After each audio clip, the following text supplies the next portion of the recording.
As you know, Apple makes the best notebooks on the planet. Well, today we're introducing a third kind of notebook. This is the MacBook Air.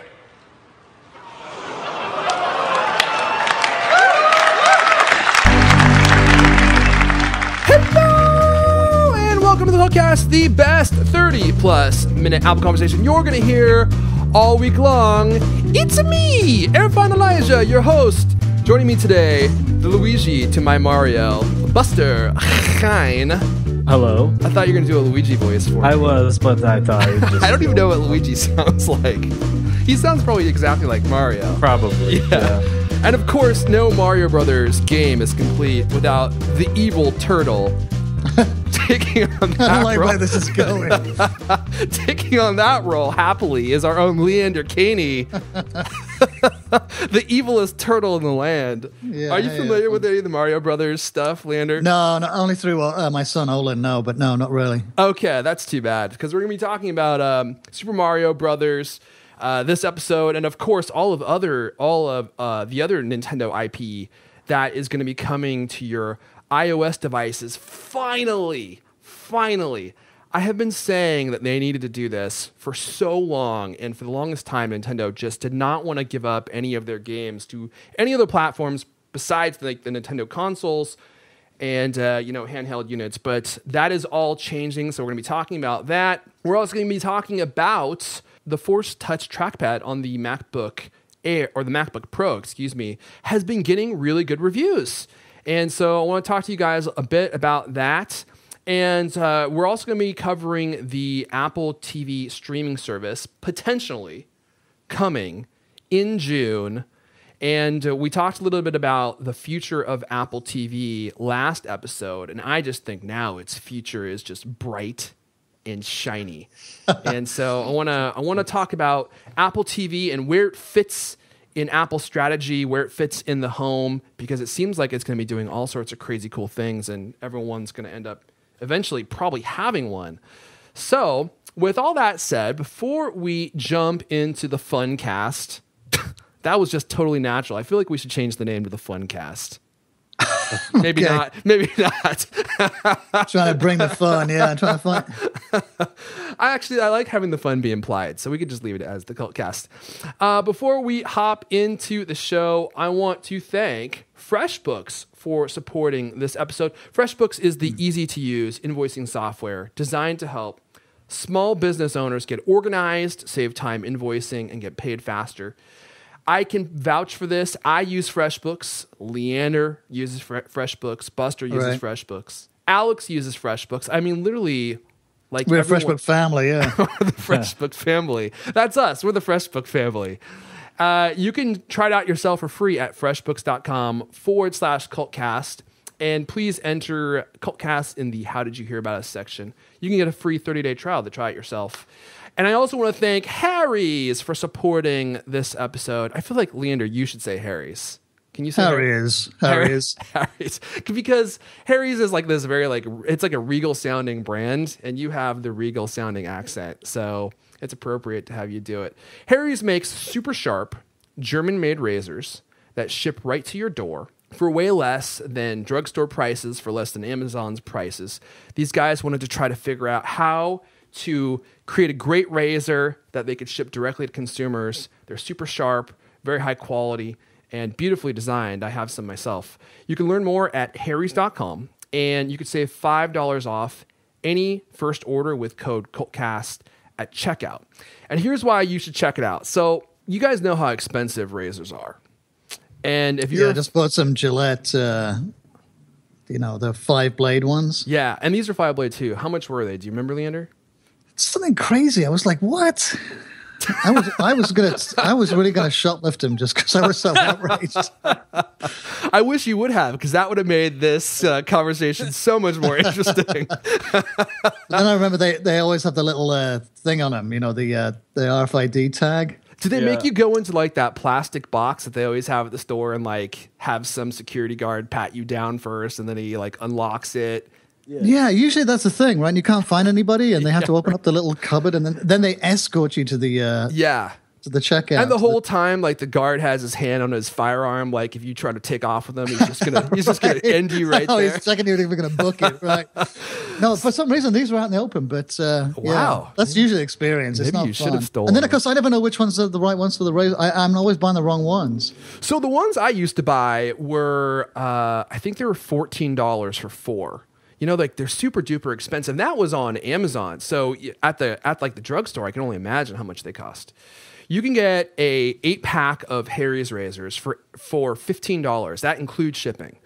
So the way it works is you order like their starter pack, and they have a few different ones for you to choose from. In fact, the one I'd recommend is the Truman set, which is $15, and after $5 off with code CULTCAST at checkout, you get it for $10. So they're going to send you their moisturizing shaving cream, a blade handle, and 3 razors for $10, just so you can try it. And if you like that, you can sign up for one of their subscription models. And I think their least expensive one is $15 for 8 blades. It depends on how often you shave, every month or every 3 months. And as I said, that's shipped straight to your door. I don't think you could find a lesser expensive set of high quality razors, unless you want to buy like those like really cheap plastic ones that like the ladies use to shave their legs. Or if you want to do it really cheaply, you could just, borrow your lady's, the one that she uses on her legs, and shave your face with that. I wouldn't recommend it because you'll probably cut like a layer of your skin off. But if you are in need of some good razors, you want to up your game, you're into manscaping like I am, you want to start with your face and then experiment from then on. see where it goes. Hey, you know what? There's a whole competitive world out there of manscaping, and I've won several awards. I'm happy to give you some tips on Twitter or something. Okay. But if you need the right tools for the job, Harry's has got you covered. That's HARRYS.com.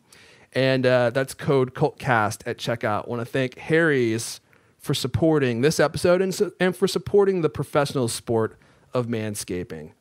Okay, guys, let's start with the big news in my week.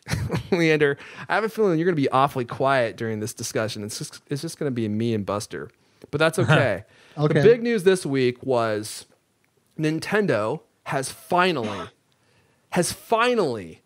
said they're going to bring their games to iOS, not just iOS, Android devices. I don't know if they're going to do Windows, but all different platforms. Well, there's a caveat there because it's not necessarily that they're going to bring their games. They said they're going to bring Nintendo properties over. Okay, so I'm glad you brought this up right off the bat.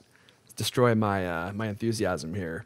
Sorry. So Nintendo did say that they are going to maintain their premium experiences on their own platforms. So Wii U, 3DS. But smartphones, and tablets are going to end up with Nintendo branded products. I still think this is fine. And here's why, Buster. Were you ever like a console guy, like when you were growing up, Nintendo, Genesis, anything? No, not really. I mean, Okay. I play video games, but not really. What was your favorite console? I didn't really have one. No. So it's just me. It's just me. So Buster and Leander are going to not say anything during this conversation. I'm just going to talk to myself about this. Here's why this is a big deal. This Nintendo has not been doing great for the last several years. I mean, the Wii was very popular, and then it kind of waned, and the Wii U has kind of struggled to find an audience besides Nintendo fanboys and people who are generally older. Like a lot of the guys, it's kind of weird. The guys that I know that carry around like the handheld Nintendo products, like 3DS, are all kind of like in their 30s. It's like my I have a brother-in-law loves them. Like all just does he take it? He's super nerdy. Does he take it to the mall and take it to like events and stuff? Yeah. Because the thing about the 3DS is, I guess when you take it places, it mates with other owners, and like you can get little digital rewards for that. I don't have a 3DS, so I can't really speak to it intelligently. But Nintendo, besides that audience, has not really been doing very well. And I've always said they need to get these kids in the door, right? You got to hook them when Okay. they're young, right? Yeah. And now Nintendo, so even though they're not going to be maybe premium experiences like Super Mario Brothers or anything like that, they're going to have the characters brought to iOS devices. And Nintendo has Zelda, they have Metroid, they have Mario Brothers, they have Bowser, they have Wario. I mean, they have a whole world of stuff. Yeah, they have great properties and everything. I don't know. I feel like Nintendo's been struggling ever since the GameCube. Really, like the Wii was kind of just an aberration from its suckiness. I think. The Wii did really well, but I think it kind of alienated like the hardcore Nintendo fans because the GameCube was a controller based console, and then the Wii U was just kind of wacky with the motion controls and stuff. Yeah, I mean, I would love to play like Zelda games or something like that on my iPhone. My fear is like with this is that when they're bringing it, it's going to be like really dumb games, like a what is that? Maze Runner or something, or Temple Run, only with Mario or something like that, and just like knocks-offs of like popular iOS themes and stuff, and with a Nintendo character. But I think that's okay, and here's why. Nintendo has always been very industrious in creating new experiences. And I think we're going to see things come to the iPhone. We're going to see things come to the iPad. These things are going to interact with maybe the Nintendo console in ways that we've never seen before, we've never experienced before. And so it's going to compel a whole new generation of kids and young people to maybe buy Nintendo products. And that's good for all of us because really, I mean, I don't really know very many people that own a Nintendo console, and I've kind of been worried about them. I kind of wonder how they're going to keep going because no one seems to really be excited about their products, except for Are they sponsoring this podcast? I wish they were, actually. Leander, what do you think about this whole thing? We're going to be quiet for a moment. You're living in a different universe. What do you mean? I mean, there's no way that's going to happen. It's like Buster says, they're going to do some sucky games with Nintendo characters, and they're out of the hardware. I mean, they're never going to come back. Yeah. Like no, I don't age, agree with that at all. Consoles are on the ropes, and being in the console game is crazy. What are they going to bring? What can they do? You think consoles are on the ropes, as in people are moving to mobile gaming? Is that the point that you're making? Well, at the Nintendo end, yeah. I spend a lot of time playing Vainglory on my iPhone. Yes, but as you said, Buster, you're not an avid console gamer. And when I hear people make that argument, I always think... but here's the thing: totally is different like experiences. But like what Leander's saying is, you're saying I'm not a console gamer. Like it's an insult. Like no, I don't huge army of them. I mean, I did raise my nose into the air. The console gaming, like a whole market, I feel like that's struggling. It's like you guys are the hardcore console gamers. Whoa! What do you mean by you guys?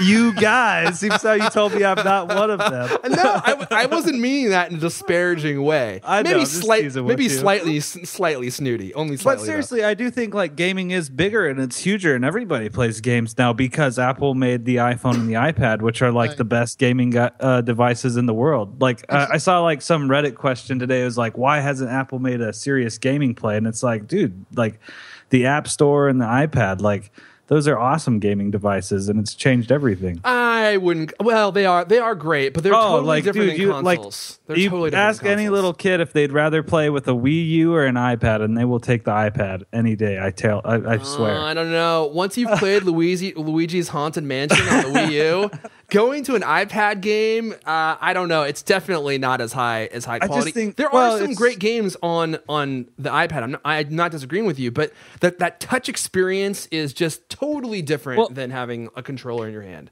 Here's where it really turned for me was this season of House of Cards. Like no spoilers, but like if you've seen season 1, Frank is like a huge Xbox gamer. He plays like Call of Duty and stuff. But in season 3, while he's president, instead of playing like hardcore games, like his favorite new game is Monument Valley on the iPad. I just think that's kind of like the change of times, because it's more casual, and the quality and the graphics aren't as hardcore as a console, but it's just the ability to play wherever and casually. I think that's where it's moving. I think that iOS games are additive. What were you gonna say, Leander? Well, I don't know. Like if Mario and all the Nintendo games, back in their day, they were they would bleed into the culture, right? So everyone knew who Mario was and all the games. They got buzz outside of that the community of the gamers. And I think the latest one that I heard about was like Clicky Road, which is an iPad game. Mm-hmm.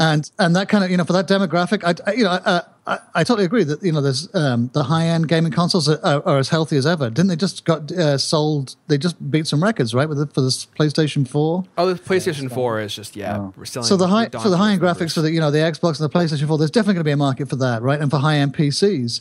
But for mainstream sort of child oriented gaming, which is where Nintendo used to rule, I think definitely it's there's no argument. It's on the iPad now. Yeah, I think that's true. And that's why I think this is such a great move for Nintendo and why they needed to do it for so long, because they're going to make a ton of money off creating like these games. And they're also going to be introducing, it's like the iPod, right? They're going to be introducing an audience that may not have any exposure to what they have to offer. And so many times when the iPod was really popular, I would hear people with PCs try it, or they would try an iPhone later on. And then they would love it so much that they would start buying into the other products that Apple sold. Yeah. Because they were exposed to that really wonderful experience that you get when you use Apple products. And it's the same for Nintendo. That's where I think the problem is you have to buy Nintendo hardware. With the games coming to iOS, you're just buying their software, Yeah, and I think that to a certain extent that's probably going to be true. That people will just, leave it at that. They'll play on the iPad, they'll play on the iPhone. But there will be people who will be more interested in seeing whatever else Nintendo has to offer, and maybe will go check out a Wii U. I mean, I'm a huge Nintendo fan. I don't even own a Wii U. It's kind of a wacky console. They have gone off on this tangent with these consoles. Well, okay, so do you think this is going to make you buy a Wii U eventually? Because that's your whole argument, is these games coming to iOS is going to make that people go and buy their consoles. But do you feel like that's going to happen for you if Mario comes to iPhone? It would have to have some really great hook with the console. Yeah. Right, yeah, totally. Yeah. They need a new console too. They need a new console. Some really cool features that go with it. Well, I just don't see it working like, this is going to be an avalanche to the Wii U now. Yeah, I don't think that's probably going to happen either. Nintendo has other problems too. Like their online experience is just years and years behind Xbox and behind PlayStation, so you don't get to play online with your friends as easily. Anyway, this is not a video game show, but we could turn it into one right now if you guys want. We could talk about PlayStation next. Would love that. Anyway, I think it's beneficial for both Nintendo and obviously for Apple, because Apple is going to make big bucks, and it's gonna be a boon for their ecosystem to have Mario in the iTunes, or in the App Store. You go in there and all of a sudden there's Mario, there's Luigi, there's all these great Nintendo characters. It kind of validates them, not that they needed it, as a mainstream gaming platform. They're not just touch games. Yeah. So in that regard, and kids are going to get their hands on games. It's going to be fantastic. Okay, well, let's move on from video games. I want to pose you guys a question. I read this on Reddit, and I wanted to get your takes on it. Somebody was asking if the new MacBook signals the end of the MacBook Air. So when Apple wanted a way to introduce a smaller computer with no moving parts years ago, they introduced the MacBook Air because it was a new concept, right? It's really thin, doesn't have a DVD drive, it doesn't have a hard drive, it's just all digital.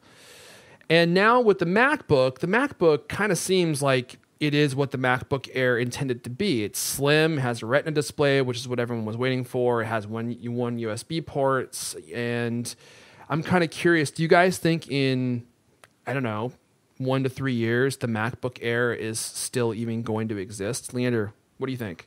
The MacBook Air? Yeah, I think so. I think it's a very specialist.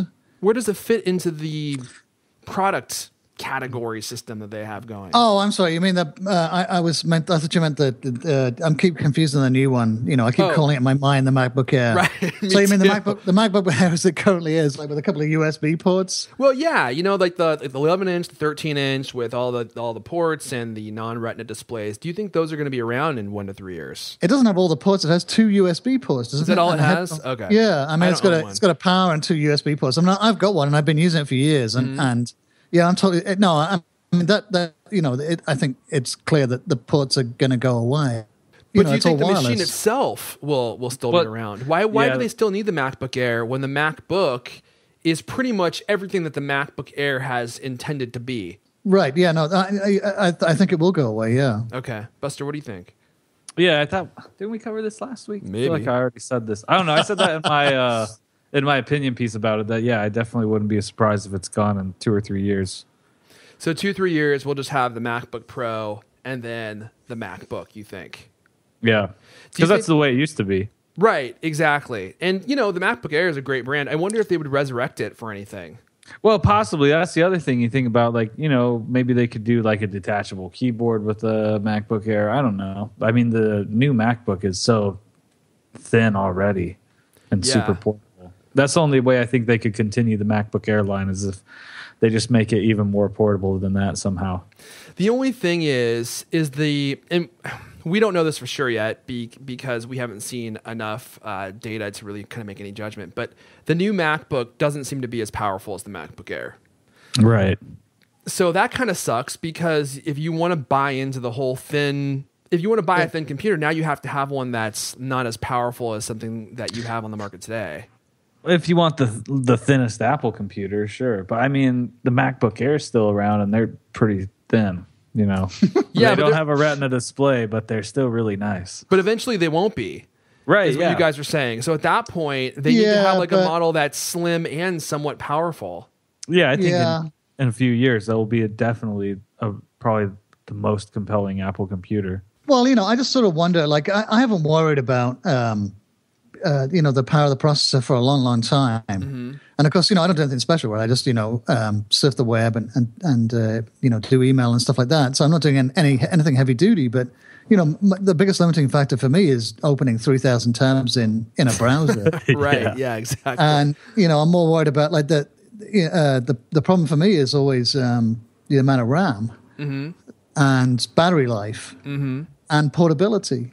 Mm-hmm. And I haven't thought about like the speed of the processor for years. It just doesn't cross my radar at all. Mm-hmm. So I think for me this is perfect. It's like it hits all the right notes. Mm-hmm. And it comes with like 8 gigabytes of RAM base, which the MacBook Air I think only comes with 4. 4, yeah, unless you upgrade it to 8, I think. But you have to do that when you buy it. Right, exactly. You can't do it later. Yeah, and I got 4, and now my thing's like I constantly find that it's always spinning. Right. The other thing is it has. Do you know anything about that turbo boost technology where they say it can be boosted to like 3 point whatever it is 5 gigahertz? Are you kidding me? I know everything there is to know. What was it? What is it that you'd like to know about turbo boost? Well, it's a 2 gigahertz chip, right? But it has turbo boost, so when you need it, the operating system will crank kick up the it juice, right? Overclock it on demand is what I read, and I'd actually read. I don't know because I don't have a machine that has this, but a couple of things I saw was pretty positive about it. Said it worked pretty well. I mean, it does if you need a short-term boost, but if you're going to be working with processor-intensive applications, the MacBook's not really going to be for you, which means you don't have a portable computing option anymore. Maybe they're going to fix this. I'm sure Apple has already thought about all this and has an entire product line in the wings waiting, to satiate everyone who might be like looking for a thin computer, a lightweight computer that also has significant processing power. It probably won't be cheap. It's going to be one of those like, $300 options. As soon as you start optioning these computers, they get so expensive so fast, especially like RAM and processors. Yeah. It's always like $200-$300. And then all of a sudden you've got a computer that costs $2,000 again, which is, I was trying to get a new computer that is not $2,000 because my last MacBook, which is the 15-inch, was like, I think like $2,400. Yeah, right. That's a freaking fortune. That's like 3 times more than my car is worth. Maybe 4. Yeah. All right. Well, let's move on. I want to thank FreshBooks for supporting this episode. And Leander, as a FreshBooks user, why don't you tell us how it benefits you in your life and why you have continued using it all this time? Well, I have to send one invoice every month to this one particular client, and I just got it set up. It's basically the same invoice. I have to just change a couple of numbers and then hit send, and that's it. And that's what I like about it because it's so easy.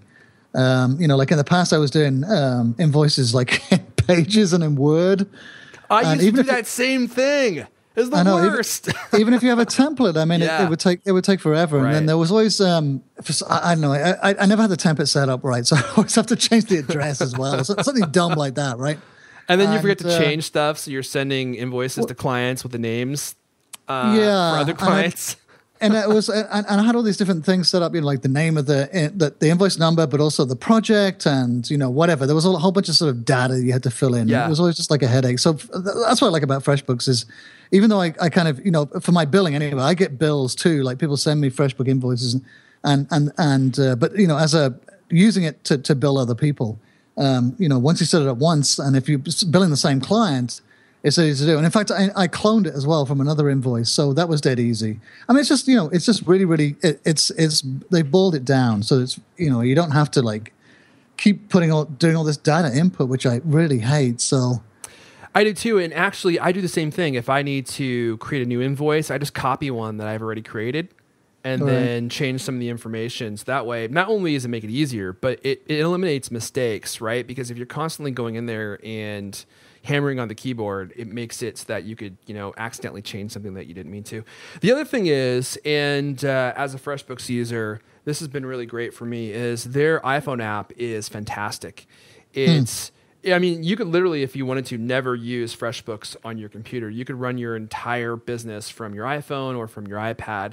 They put a lot of attention into the app, and like FreshBooks, via your Mac online, it's very well designed and easy to use. So you can navigate around, you can create invoices, you can mark invoices as paid. I mean, everything that you would want to do to, facilitate, your invoicing and get paid is all included. And not only that, but if you ever want to send a paper invoice to somebody, because everything's online, right? Like no one wants to get paper invoices anymore. But every once in a while, you might run into a client who maybe is not technology savvy or is just not really paying you. And you're like, I have two options here. I have to either go over there and break their thumbs and accost them in front of their family members. And I'm not opposed to doing that. I think that's a great way to get your money. Gets business done. Gets business done. But, it's not plan A. You got to save that for like plan B. Maybe plan C. But if you want to send a paper invoice, one click, boom, FreshBooks will send a paper invoice to that client for you. And it's just like bill pay, where you just don't have to worry about anything. And you can just, send something without having to postmark it, write the address down on it. Yeah, right. Yeah. I do that with my bank. My bank has to send a check to somebody every month. And I love it because you can set it up in the bank's interface, and then they'll cut the check and send it out physically. And it's done every month. And this is exactly the same system, right? You set it up once. If you want to send recurring invoices, or they'll take care of it. You don't have to get all that horrible sticky screw on your mouth. I don't know how Leander is sealing envelopes. He apparently gets covered in goo. Everything's sticky afterwards. What is it? Disgusting after effect on my tongue. You know what I think, Leander? I think you accidentally bought those envelopes that have like the adhesive strips on them, and then you didn't realize that. That might be true. So you're like, take off the wax paper, then you're licking it and stuff. Yeah. Is that why it sticks to my tongue? Is that That's what it is? right. Stuck to your clothes. You're covered. I think what it is, I've got some really old envelopes I've had around for a long time. Yeah, well, you've been using FreshBooks for a long time, so you didn't need them. Anyway, FreshBooks is fantastic. That's why we all use it. And if you have a business where you are needing to get paid from a 1 client, 10 clients, FreshBooks can handle it all. They have plans for all those kinds of client types.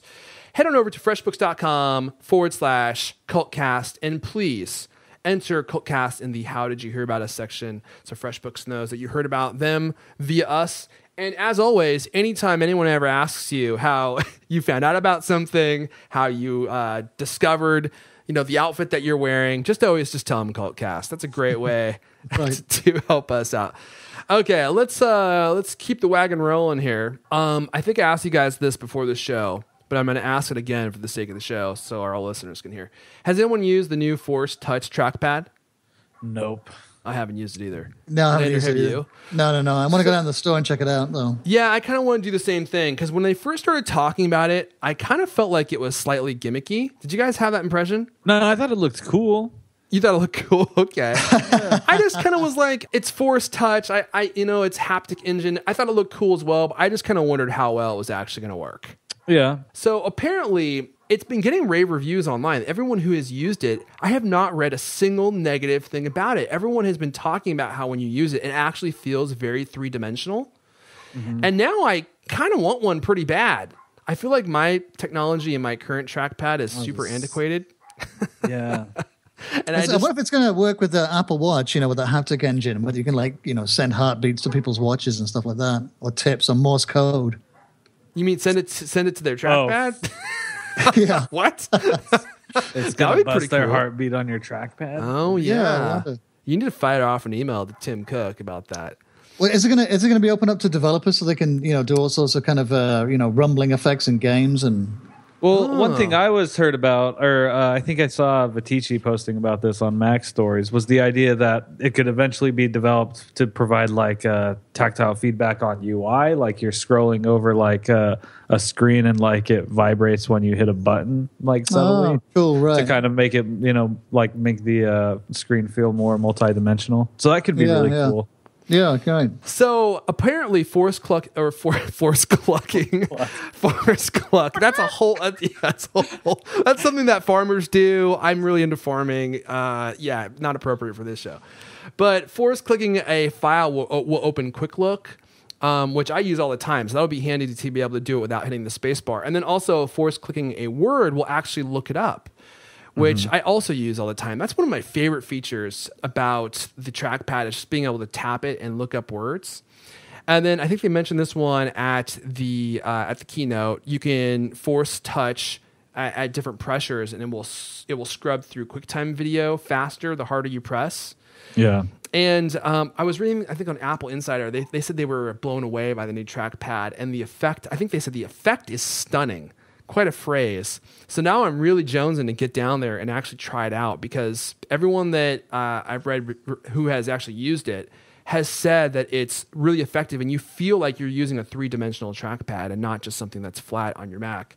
But everyone also says that it makes your current technology just feel like garbage and you don't want to go back to it. Yeah, exactly. Have you pre-ordered your 13-inch, Buster? I know you were thinking about getting one. No? No, I don't think so. I might just wait to see if they ever redesign them. If they redesign them, it's going to be quite a while, probably. I don't know this. Yeah, it could be a great product pipeline this year. But, yeah. Well, I think Tim Cook said it's the best product pipeline he's ever seen. Yeah. He says that at every financial call. But, I mean, if they just updated it and gave it the new Force Touch trackpad, it's probably going to be, at least 10 to 12 months before they update it again. Yeah, I can survive on a MacBook Air. Yeah, that's a great computer too. And you might have one of the last ones. Who knows? Okay, well, let's talk about this potential Apple streaming television service that's reportedly coming in June. Buster, this might be the TV service that the TV service we've been waiting for. The services to end all services. Would you care to elaborate?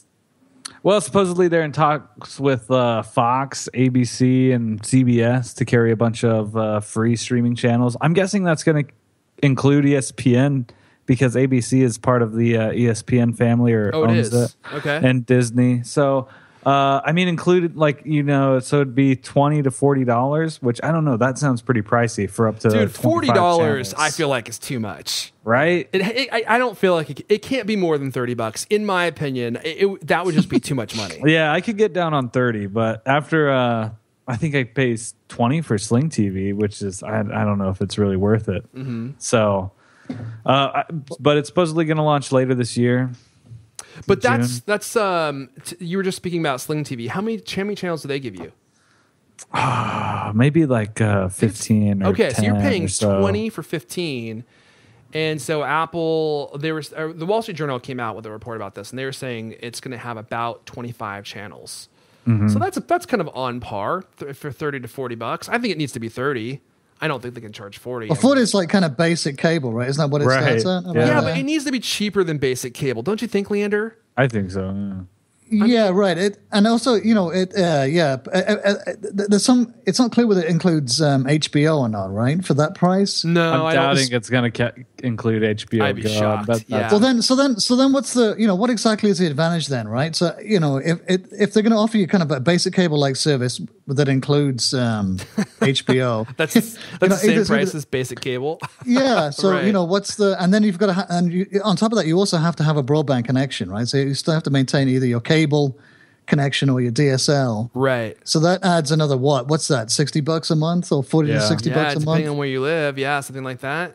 So I wasn't really clear, so what's exactly is the advantage here? You can watch it on your iPhone and your iPad too, probably. Well, that would be a huge But you can do advantage, that. right? I mean, you would all of a sudden have access to all these channels across every single Apple device that you own. But you can do that already with like the Xfinity app, which actually is pretty good from Comcast. So yeah, I mean, I guess you can. But people hate Comcast, and their is a app big selling sucks. point of it. You know what I hate about the Xfinity app, about the Comcast UI for television, period, is they always show you a ton of crap that you don't actually have access to. And then you go on the Xfinity app and it wants you to log in because it needs to see if you're subscribing to that channel. And for the life of me, I cannot figure out why they don't just cut all that garbage out and just show you the freaking stuff that you actually have access to. Why are you showing me all this stuff? Well, you're supposed to do that. You go into your favorites and you add them one at a time. Yes. All the stuff you want. I know, it's crazy. Yeah, it's really bad. It's horrible. Like, that's a realistic workflow. Well, go through your 600 channels and favorite the ones that you actually watch. Like, what? Well, they haven't changed the UI on Comcast for like, what, 15 years or something? It's mad. All the really interfaces on sucks. television, on all the television systems I've used have not been great. I mean, even TiVo's pretty good, but even TiVo is not fantastic. So you would get that level of you would get a great UI and you would only get to see the stuff that you actually have access to. So that would make it a lot more convenient. It could be as simple as that. But I hear your point, Leander, is they need to make it compelling. Like, they can't just replace what you already have access to for the same price via Comcast, right? Because what's the reason to buy it?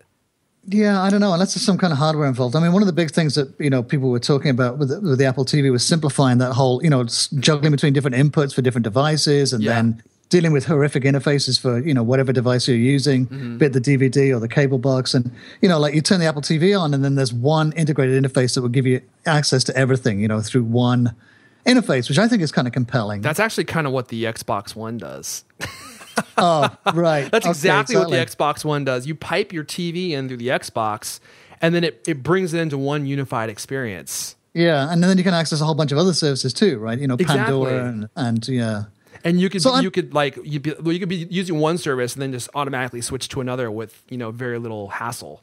Yeah, right. Well, I guess this is what the Apple TV would do, right? Because you would get live TV through it, as well as all this subscription stuff and HBO and blah blah blah. So presumably you wouldn't have to go to a separate input to get to your Apple TV. You would just use your Apple TV for all of your TV viewing, right? And whatever else you're doing. Yeah, and not to mention, it's not going to be just about TV, and we've talked about this before, is if you want to have, so Apple has HomeKit, right, which enables devices to communicate with your iPhones, that your iPhone can control these devices. But it only works when you're on your own network, so you have to be connected to your Wi-Fi. Well, the Apple TV, it looks like, is becoming the kind of the hub of your home, so that if you're outside of your network, you can actually communicate with devices on the inside of your network if you have an Apple TV. So now it's not going to just be a television system for watching channels, but it seems like it's going to be unifying control of television and your home into one device that is going to do all sorts of crazy cool things in the future. Yeah, that'll be interesting. And now that Apple has dropped the price, from $99 to $69, maybe they're trying to entice people into getting an Apple TV, or, as I scooped last week, major scoop, if you missed, people started doing hashtag Scoopmaster on Twitter, which I don't think is an incorrect hashtag for the scoop I dished. But, and I'll bring it up again in case you missed last week's show. with the price drop, with all the stuff that Apple's doing with television, with the HomeKit stuff, to me, I was just kind of putting it out there. Maybe Apple is working on a higher priced Apple TV type system that is going to do a lot more than what the current generation of Apple TV does. It's going to be more robust in some way. I could be totally wrong about that. Normally my scoops are pretty accurate, but I'm just kind of throwing that out there to you. You do with it what you want, put it in your pocket, save it for a rainy day. And if they actually end up doing that, then I can rub it in everyone's faces and say that I called it, even though it was just totally a guess. But Apple TV can become like the control center of your home. So you could integrate with your Apple Watch. You could, talk to Siri and give it some command that likely it won't understand. But hypothetically speaking, you say, Siri, unlock my doors when I get home. And via your Apple TV, you get there and your sprinklers turn on. Right, and all your doors are unlocked. Yeah. All your windows are rolled down and thieves are taking everything. You can kind of do that now, right? If you've cobbled together your own system and use Siri to do this, that, and the other. But it's intriguing. I think they're all going to be big deals in the next couple of years or so. I think Apple TV has a much bigger role to play in the next couple of years. Yeah, right, and especially as a hub for HomeKit. I ordered one of those Amazon Echoes. Unfortunately, it hasn't come yet. The thing that listens to you. You ordered one of those? Yeah, I was really curious about it. I was too, but I was reading about the Amazon Echo, and they actually gave me my pre-order thing, right? And they're like, you can order now. And I just couldn't get myself to buy it because what does it do that's helpful for you? Well, that's what I was kind of curious to find out. I was definitely seduced by the the cheesy video they made. Where the dad is just like the idiot, and everyone's trying to like. Yeah, I know, teach them how to use Dad, it. Come on, Dad, come on. But it's doing the homework and it answers questions about the weather and whatever a bunch of other stuff. So I don't know, it's intriguing looking. Plus, I kind of like the idea. We just ran out of some tea, so at home, which is a huge crisis in my house. Everything stops. Right, home. And so I would like to be able to go, hey, Echo, reorder my Tetley tea bags. Oh, that actually would be cool. Yeah, yeah. So I don't know. And plus, it was $99, I think, right, with my Prime subscription. And I kind of got there's also a professional obligation to look at the latest and greatest technology. Yeah, I know. So, that's kind of why I felt compelled to buy it too. But in the end, I just couldn't do it. I was like, this thing looks like a total experiment, and I just don't think I would be able to get any use from it. Yeah. Well, because all it does is like play music and order stuff off Amazon. Well, it's a bunch of services, right? So it depends what they turn on the other end, and it's it's got some AI. It's an artificially intelligent personal assistant, much like Siri is. So I think Amazon's not to be underestimated, and they're really good at big data, big services. Yeah, absolutely. If anybody's going to be able to sort of crack this, I mean, they're one of the contenders anyway. It's not a bunch of clowns. It's not some just fly-by-night startup. So it'd be intriguing to see how it works. I mean, they can connect. Like if you read about what Siri is capable of doing in the lab and the technology that it came from, because it was a DARPA project originally, and the company that Apple bought it from, had a bunch of really, they claimed anyway, advanced capabilities for Siri that we've yet to see rolled out yet, and there was a lot more conversational and a lot more, it had a lot more contextual intelligence. I hope one of the advanced features is understanding what the flip you're actually saying. Right, yeah, exactly. There's that problem too. Going back to this Apple television streaming thing real fast, I do want to run this by you guys because I thought this was a little bit strange. So the New York Post is writing that Apple's actually getting more luck getting content partners because they are offering, they're dangling a carrot in front of them, and the carrot is your data. So according to the Post, they are saying Apple is offering to let people who give their content to them your data, so who you are, what you've watched, and when you've watched it, in order to tempt them to come on to Apple service, because that's something that they have tried to get, these networks have tried to get from Amazon and Netflix, and Amazon and Netflix have refused to give them that information. And Apple has also given them control off, on when their ads are played in the actual content. But Tim Cook has repeatedly said, "You are not our product." Can you guys imagine that this is actually true? It's hard to believe. It's hard to believe, isn't it? It goes against that whole ethos of, we're not here in the business of selling your data. Well, I mean, I guess we're not selling your data. Well, we're not except to the TV company. It's just the TV company. Just most of it, y'all. Okay, now it's the internet service providers. Okay, now it's the government. Okay. So, I mean, it's a slippery slope, though, too. That's the other thing I think you have to be concerned about. Would you guys be okay if they could land, if Apple could get AMC on board, all the best channels, MTV, VH1 for the Leander Keeney's out there. Oh, sorry, CMT for Leander, the country music station. BBC. If they could lock down all those channels and give you a great price, but the cost was they sold your data to those networks, would you be okay with that? Well, it depends, Depends what data. I mean, if it's just like what show I'm watching and where I pause and where I fast forward, and which is what I think they do, which is what pretty sure what Comcast is doing anyway. Which pornos you're watching? Yeah, right. Well, that's the thing. Your bill comes and there's a bunch of exactly pseudonyms for that. Well, I think was there any talk about the things you're searching for and the kind of thing, the interaction you might have if it does have Siri built in? I mean, that's where I'd be a little more nervous about it. You mean as far as giving them that data? Giving networks that data?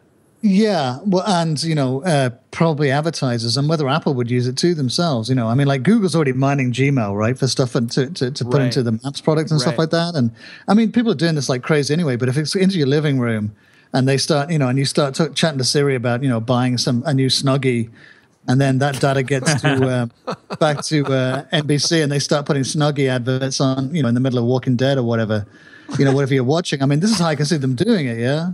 Actually, that's Leander, you're in the wrong line of work. I think you need to go work for the advertisers. That's actually genius. You're like, you need to do is listen to everything they say and then advertise them those products while they're watching the shows. Exactly. This is exactly but this is what they do on the web already. Yes, when you surf around and you've been on Amazon, you've been looking for some new slippers, and then you start seeing slipper ads everywhere. Well, bringing that web tracking technology to all your other technologies, I think, would be kind of odd. Well, I kind of feel like that's going to happen eventually anyway. And me personally, I don't really see what the big deal is. I mean, I don't think I would want them to give them my name and my address and here's like what Airfon watches, every Saturday night. But if they're like, here's what user 1G55209 watches, and it's totally anonymous and not connected to me in any way, I guess for me, I would much rather watch a directed ad, something that I actually care about. I would rather know about the Snuggie than some totally off-base product. I don't want to see some stupid product that I would never buy in a million years and have to watch that commercial 10 times. Yeah. Well, that's true. I think that's a good point. I actually quite like seeing that, ads and stuff I've been looking at. But the trouble is, it's kind of clumsy. Usually they don't bring you alternative products, right? Mm-hmm. It's usually quite specific. It's usually specifically what you looked at on Amazon, right? Not ads for other things in the category. If it worked well like that, like if you're looking for a new tent or something, and it showed you a whole bunch of different tents, stuff that you'd never actually considered, then you could see how it actually would be useful. Right. Like if I'm looking at Speedos on Amazon, I want to see the whole range of risque swimming attire. Right, I don't want to just see the Speedo that I looked at. I know it's covered in sequins. I know it's blue. I know everything about that particular model. Right? I need to see what else you have to sell me. That's the stuff that I want to see. Yeah, exactly. Yeah. Okay. Well, let's wrap up with this. Buster, I'm going to go to you with this. I think this is totally wacky. So we haven't talked about Yahoo, I don't think, ever. So this might be the first time, possibly the last time. Yes, Yahoo still exists. And some news came out this week at South by Southwest that said they're trying to kill off passwords with on-demand codes, Buster. Tell me more. So you know how two-factor authentication works, where you sign into your account, and then before you can get inside, I hate it. It sends you a password to your phone.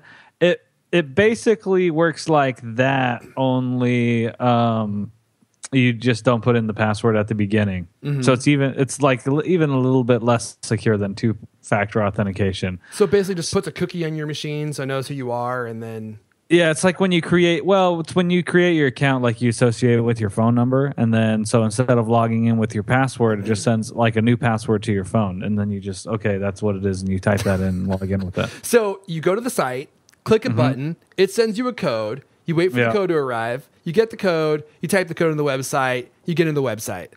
Yeah. I mean, it just sounds so streamlined. Who wouldn't want to use this? Yeah. I don't know. This is this is way easier than just typing your password. right. Yeah. I mean, it sounds like the worst way to log in I have ever heard. It's Well, sure it's secure, but it's so complicated. Why would anyone want to do this? Well, do you ever use two-factor on your? Because I use two-factor with Gmail and iCloud, and it's a pain to log in. Like, It's such a pain in the arse. you know, you have to wait for the code to come over to your phone, and then you got to try and get it in before the message disappears. You know, but So let me give you guys another option, and I think this option is probably even better than the Yahoo option. Have you guys ever downloaded like an authenticator app? So there's apps out there that kind of work with two-factor authentication, and you can authenticate the app via the services that you use. Like the one that I use most often is called Duo Mobile, DUO Mobile. yeah, And it's free. And so you connect it to the services that you're using. And that way, when you go to one of those services, instead of texting you a code, you just boot up the app and you can click a button on the app and it will generate a code for you right there. So you just enter that code in. And I don't know how the technology works, but obviously it's authenticated you already in some way. So once it creates that code, you just enter that code in and then boom, you're off and running. But even that is a huge pain in the arse. Isn't two-factor authentication just the worst thing in the world? It's the worst thing in the world. No one wants to enter anything into a website when they go there, let alone two things, let alone having to wait for a text message. If you do it properly, it only does it when you do it from a new device, right? So Is that the way it's supposed to work? Because I feel like I get Yeah. asked all the time. yeah, and you probably have some configuration thing then if that's happening. I mean, I am often running in private mode. Maybe that's the problem. Do you think that can be it? That might be it. That might be it. So the way it's supposed to work, Leander, is you're saying, oh, you go with a new device, it doesn't recognize the device, and so it does it Right. once, and then you're Yeah. good to go from then on. Yeah, yeah. That Yeah, never yeah. happens for me. That happens for you? Well, you know, I'm on some of the a lot of the Apple services, right, and a lot of the bank things. Yeah. So I must not be everything. doing something wrong. The whole paradigm of passwords and stuff is messed up anyway. I mean, I was really hoping that we could move beyond that with fingerprint, Touch ID. Or you know what might end up happening is, I mean, Touch ID on the Mac would be fantastic, but you authenticate with your Mac, right? And you're wearing the Apple Watch. And so because the Apple Watch knows who you are, and when you get close to your computer, it just automatically logs you into anything that needs a password. Yeah, I guess. You heard it here. We have consensus. I'm gonna fire off an email to Tim Cook. We're gonna get started on this code. In the meantime, though, I think we should go ahead and wrap it up there. I think Buster has officially fallen asleep. Buster, you there? oh, dude, sorry. He's deep in thought. He's stroking his beard. He's rubbing richly scented oils into his beard. He's thinking about all the great points we've made on this episode. That's all the Coolcast we have for you guys this week. If you want to come hear our other nuggets of wisdom, we have them freely available on Twitter. Buster's BST3R, Leander's L. Caney, I'm at Arafon. And of course, for all the best news, reviews, and how-tos of Will of Apple, make sure you're following Cult of Mac. This has been the Cultcast, the best 30-plus minute Apple conversation you're going to hear all week long. New episodes of the Cultcast come out every Thursday night, Leander. Every Thursday night. I want to thank everyone. I don't want to make that Friday morning. I want to thank everyone for listening. And we'll see you guys next time, which will be on a Thursday. Not a Tuesday, not a Monday. It's going to be Thursday. Odds are.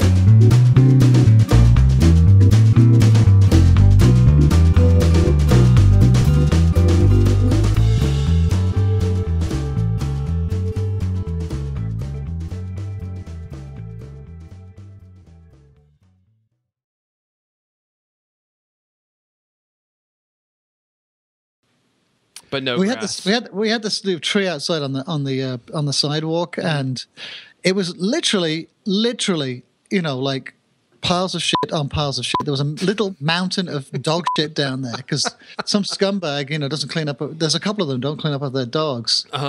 So I put I built this little rickety fence, which my wife immediately ran into and smashed up around it, and then. Well, this guy, this tree guy we know, gave us a piece of advice. He said, stick a 2-liter plastic bottle of water by the tree. That'll stop him. peeing and pooing. Really? Have you ever heard that? No, that's the first time I've ever heard that. Just about. He said it's a trick from Mexico City. That's what they do. Why would that do anything? Haven't got a clue, but apparently he said, swore up and down, it'll stop it cold. So you just put some water there and then they avoid it? Yeah. Weird. Just a regular soda bottle filled with water. And you could keep the cap on. Well, my wife put it down. I noticed this morning that someone had kicked over. It's completely empty. It's kicked over and there's a turd on top of it. Yeah, so I don't know what's going on. Yeah, I don't know if that's as effective as you might have heard. The dog kicked it over and took a dump on it. Right. Drank it and then yeah, right. Which hydrated him enough for a big turd. Right. I don't know if he said it was like whether you should put the lid on or not. I guess we'll try that next.